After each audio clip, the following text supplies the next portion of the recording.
sheekh mustafa xaaji ismaaciil haaruun ayaa waxaa la weydiiyey su-aashan halkan aan soo dhigi doono.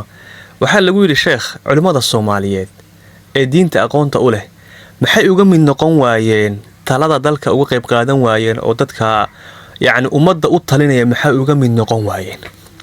sheekhu ismaba dhibinba, jawaabtana arkaysaan ayuu yidhi sheekhu.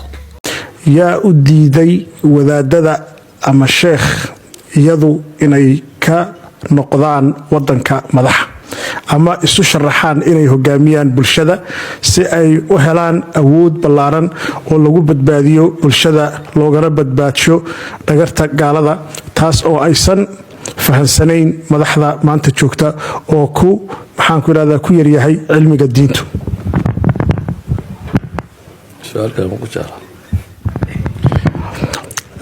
su-aashaas imika la soo diray.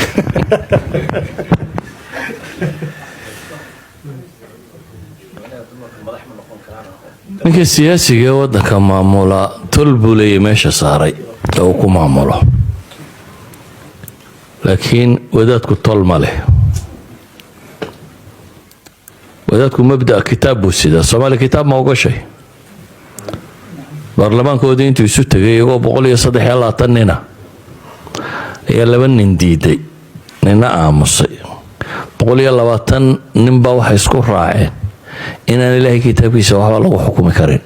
waa dastuurka iminka la yidhaahdo waxaynu isku waafaqi weyno kii 61 baan loo noqonay, ka 61 waa kaa. wadaadku diin buu wadaa. marka Soomaaliya maalintay diin aqbasho way helaysaa mid muslima ku xukuma. wadaadku ma baahna mid muslima ku xukuma way helaysaa. inta aanay diin ogolayna wadaadku dee hadduu tii Faranjiga meesha la tegayna wasla halkii. hadday diin tahayna tolkiin weli may aqbalin. assalaamu calaykum.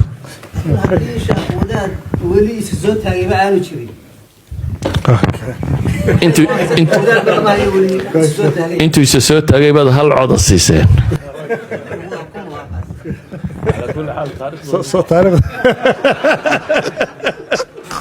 إن شاء الله wadaad waa isa soo taagay baa la yiri, sheekuna wuxuu yiri hal cod baa la siiyay. waa gartay waa